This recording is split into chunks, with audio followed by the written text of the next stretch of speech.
Hey guys, so we're going to be talking about the inverse now. So suppose the conditional statement of the form, if P then Q is given. The inverse of if P then Q is if not P then not Q. Symbolically, the inverse of P implies Q, which is the same thing as saying if P then Q, is the negation of P implies the negation of Q.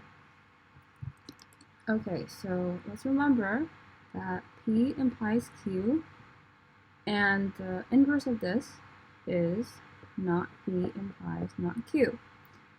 It's important to note that this statement form is not logically equivalent to this statement form. So the inverse of a conditional form is not logically equivalent to the conditional form. So this is not logically equivalent. Now let's take the inverse of if P is a square, then P is a rectangle. This could be P, this could be Q. So then we would just take the negation of P. So if P is not a square, then the negation of Q, which is then P is not a rectangle. Next one, if today is New Year's Eve, then tomorrow is January. This right here would be P, this right here would be Q.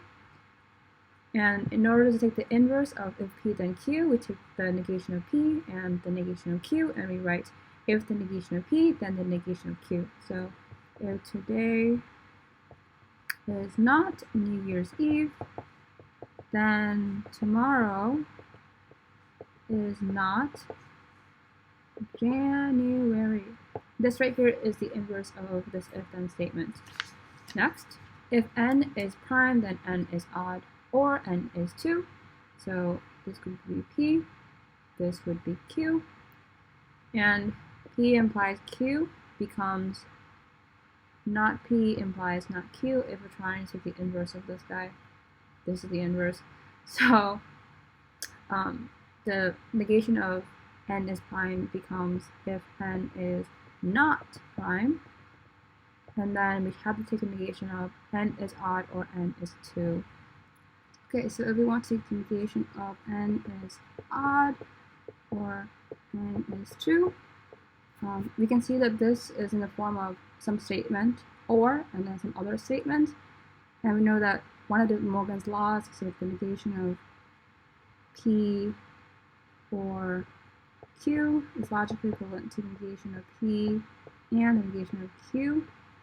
And I put a 1 here because we used P and Q already. I don't want you guys to be confused. This right here would be P1, this right here would be Q1, and then the negation of P1 will be n is not odd and n is not 2. So this is the negation of Q. So if n is not prime, then the negation of Q, which is then n is not odd and n is not 2. And this right here is the inverse of this if-then statement. Okay, next one. It says now if x is non-negative, then x is positive or x is 0. So we would take negation of P and then the negation of Q. So if x is not non-negative, then x is not positive. We're using De Morgan's law. And then we do the opposite of or, which is and then take the negation of x is 0, which is x is not 0. So the same idea as this. This right here would be P1, this right here would be Q1. We take the negation of P1, which is x is not positive, change the or into an and then take the negation of Q1, which is x is not 0. And then lastly, If Tom is Anne's father, then Jim is her uncle and Sue is her aunt. So this right here would be P.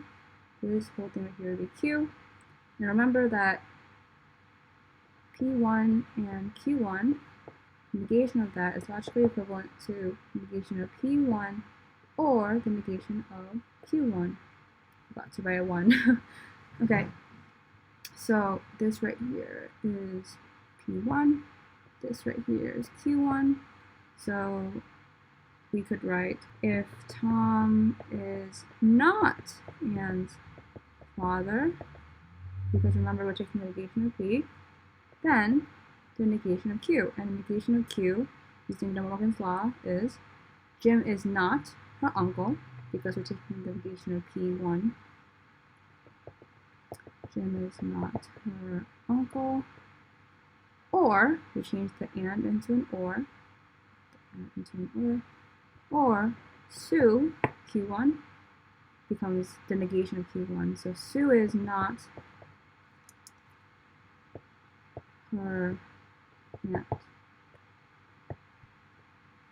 And this right here is the inverse of this if-then sentence.